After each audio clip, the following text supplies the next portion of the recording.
Hello, Hello. I'm Josue Joseph, director and producer of the LaEpoca Films, international artist and instructor from the metropolitan area of New York. And I am Sara Krawczyk from the metropolitan area of Kraków in Poland.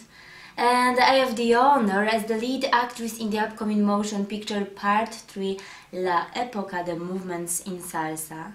I am also a principal member of the LaEpoca and I am Mambo teams. Yes, you are about to watch LaEpoca Part 1 re-edited, the Palladium era.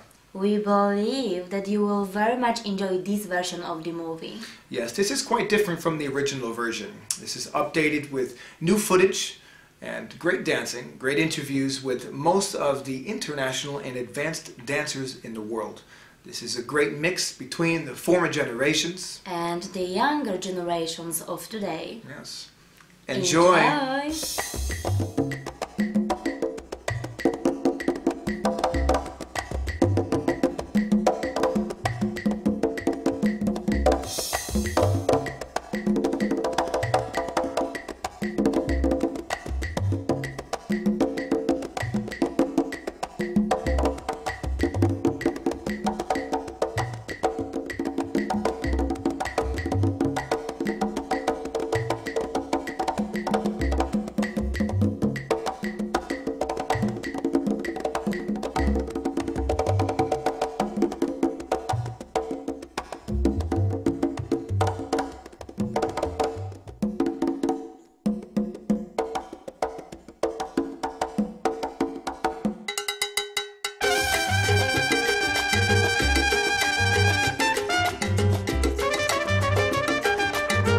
If you are easily offended by salsa opinions which differ from your own, then viewer discretion is advised.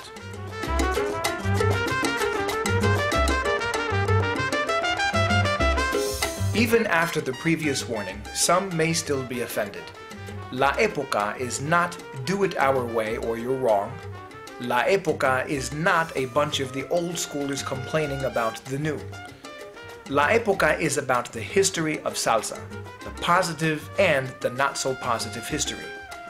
If you hear an opinion which you may not agree with, it should not mean that you cannot comment also on the opinions you do agree with.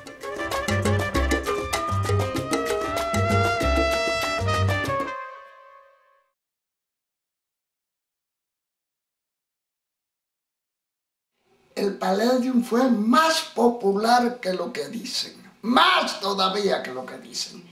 La orquesta que no pasaba por Palladium, o el músico que no pasaba por Palladium, no era músico o no era orquesta. Interesante. Ahí siempre pasó lo último de que había en la orquesta que pasaba por Palladium ya se consagraba. There never was and there never will be another Palladium ballroom. Ever. Ever. Ever. There will never, ever be another era like the Palladium. We lived our lives in our dance. See, we didn't separately go and dance at a dance.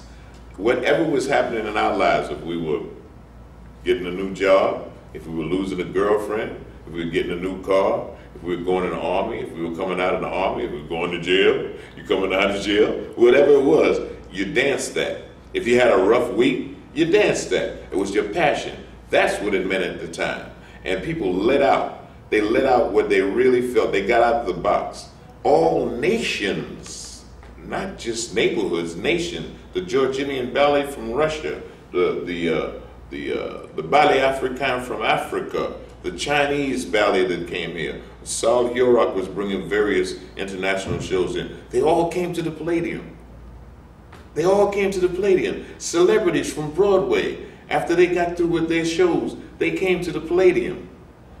Jazz musicians came to the Palladium. You have to understand where the Palladium was located. Right down the street was Birdland. So Maynard Ferguson, Miles Davis, Dizzy Gillespie would be coming up the street. And many times they would come up into the Palladium.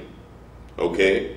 They would come up into the Palladium because that's what musicians do. They trade places. One goes from the Palladium to the Birdland and vice versa. Across the street, Ed Sullivan's Theater. You see Art Carney, you see Jackie Gleason. It was a house of unity. It was the last house of unity I can remember with all the separatism that's going on at the particular time. I never a day walked in the Palladium and felt left out. There will never never ever be an era like the Palladium era.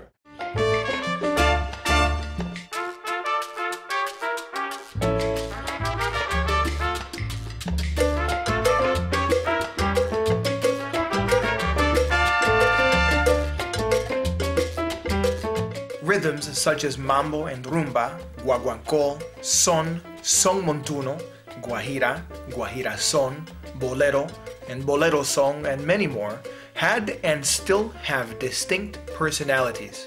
This is all new information for most of today's dancers. Today, it's all salsa.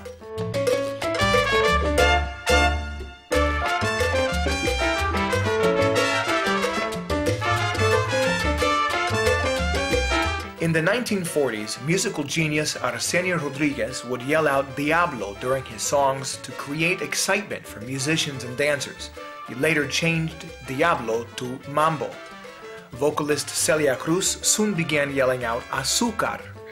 In the 1960s, musicians Bobby Cruz and Richie Ray first used salsa over a radio broadcast to express those energetic movements in the music. In the 1970s, master musician Johnny Pacheco took the symbolic term salsa and used his record label Fania and its musicians to popularize it as an easily accessible label for all Latin rhythms. Today, thousands of dancers gather at salsa congresses and salsa festivals and salsa summits in cities all over the world where they learn to advance their dancing skills and experiences. Salsa is an experience. Salsa is a community. Si tú supieras, yo sufro y me siento atrapado. Si tú supieras, no puedo comunicar contigo. Si tú supieras, para decirte lo que siento. Si tú supieras, si tú supieras. Do you feel that it is important for dancers to know what a mambo and a son-montuno and a guaguancó is and sounds like, and do you think it will help them in their dancing? The answer is a resounding yes. Definitely, it's very, very important for dancers to educate themselves with the different rhythms, as you say, montuno, clave, guaguancó, the mambo. I think that learning about the history of salsa as well, and you know, the evolution from the African rhythms and the migration through, you know, Spain and then into the Americas where Latin jazz came into it. I think that just learning about the history and all those rhythms that provided the foundation for what salsa is today, I think it's crucial for dancers to learn about that. It's true. Probably if you put me a Son-Montuno or a cha-cha or a Montuno cha or a cha, probably it will be very, very hard for me to distinguish because I don't have the appropriate education in that. The problem with the different type of rhythms is that you know, everything now is called salsa. You know, you hear cha-cha-cha or salsa. You hear Son-Montuno cha-cha, the same thing with a mambo and everything.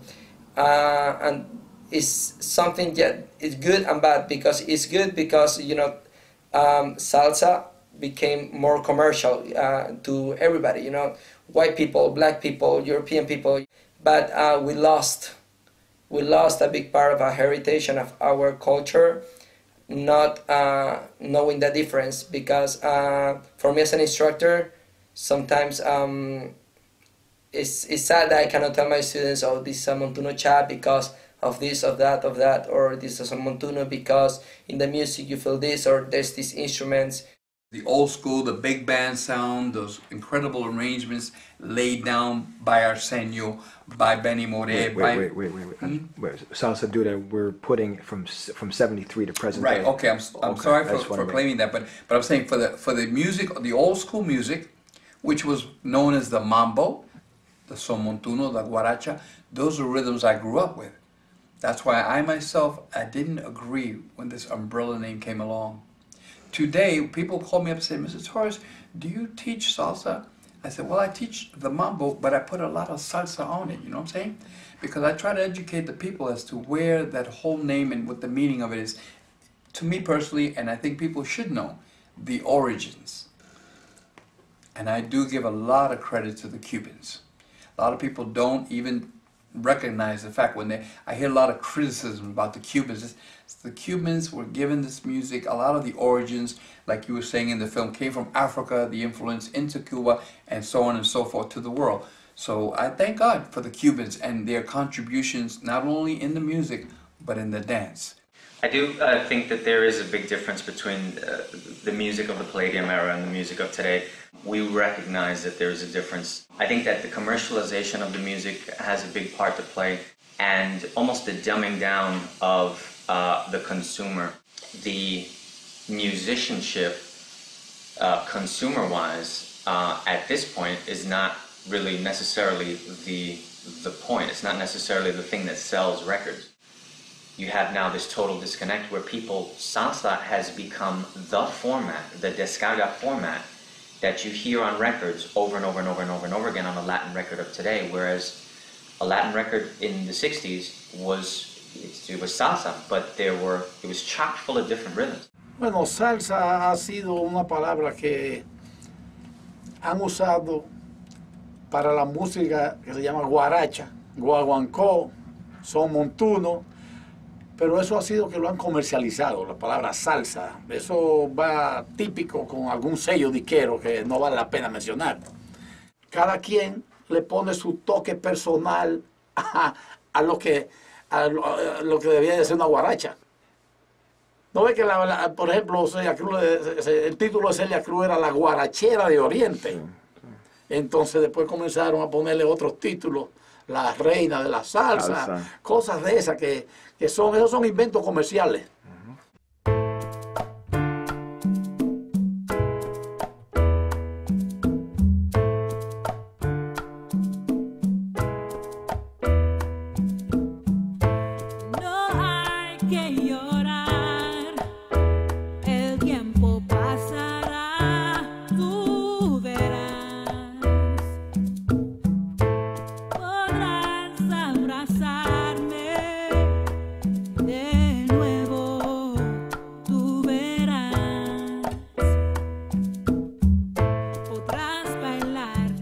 When I listen to the music from back in the day, you can feel the it's a sensation. You can feel the artists, you can feel the musicians, how they're getting into the music, and the way they used to record. Now, with all the respect of musicians of these days, I listen to the music these days and it feels without heart, without soul.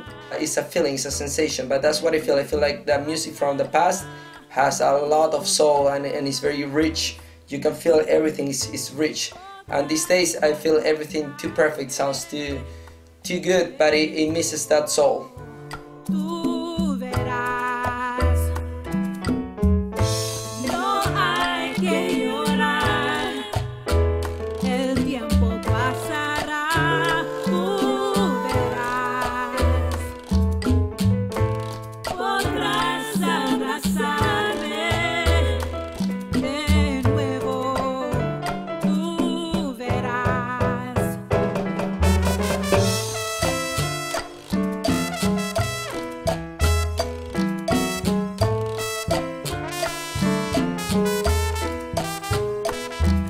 Well, I feel the difference between the Palladium era music and today has to be the richness and the truth of what music was before. I would never stop saying this. If I could live one day in that era, I would give it anything to do so. Well, they're gonna dance different because, first of all, the music is different. So you're going to feel different things. So if the music is different, of course you're going to dance different. That is, if you're one of those dancers that's actually dancing to the music and is listening to the music. Because nowadays some of these guys, they're just guys and ladies, they're just moving. I mean, they don't have a clue what they're doing. I think they're just happy just to be out the house. And I am under the belief, and I watch people all the time, you know what? Most of these people, they're not even listening to the music. The music's being played, but they're not listening to it. And so if they're not listening to it, therefore, they're not dancing to the music. So it's definitely, the ones that are listening to it and hear it, yes, they still are dancing different because the music is different. They don't have any other choice. People scratch the surface and then they go and they start teaching. And you have this, what I call a flushing of an art form, where the person teaching knows a certain amount and they teach this student that comes in a fraction of that. And then that student runs away and starts to teach and teaches a fraction of that. And you get this flush of the art form down the toilet, and this very distinct separation between what could be and what was in terms of people acknowledging music and history and culture. I've tried plenty of times to, and I do in my class, I always put cha-cha-cha, put charanga, and I always explain this is pachanga dance, you know, cha-cha-cha, etc. But most of the time, well, when are we gonna do salsa? You know, and unfortunately today they don't know anything else but, you know, the basics and just the dance. And if you see in a club and you're watching and you see the difference in the music come by, you're probably not gonna see anyone dancing different to the two. You won't see any different in the dance crowd when the music changes, unfortunately. Yeah, because the difference with a lot of instructors nowadays is just that some people are just teaching dance and others are actually trying to educate. Now the ones who are trying to educate in dance are very few to the number amount of instructors who are just teaching dance.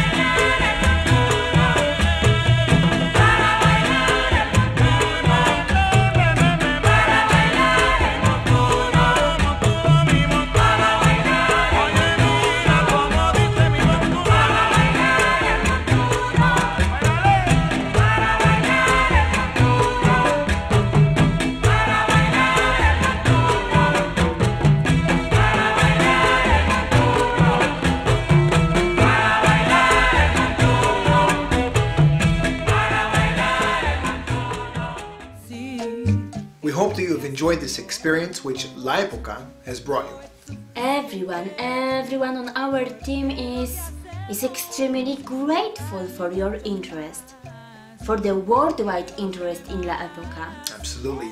We would like to say thank you to all of the wonderfully gifted, talented musicians and dancers who continue to cross paths with us on our journey and approach us. Really, for us, it's a wonderful experience.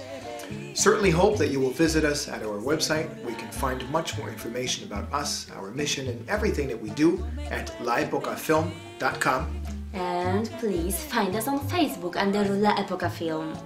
Just click like and you will be able to follow us to every city we travel to together. That's right. Don't forget, LaEpoca is the world's #1 resource when it comes to Latin rhythms classification. You send me the song and I will send you the rhythm, the clave pattern, and whether it is an on 1, on 2, Palladium, or Cubana preference.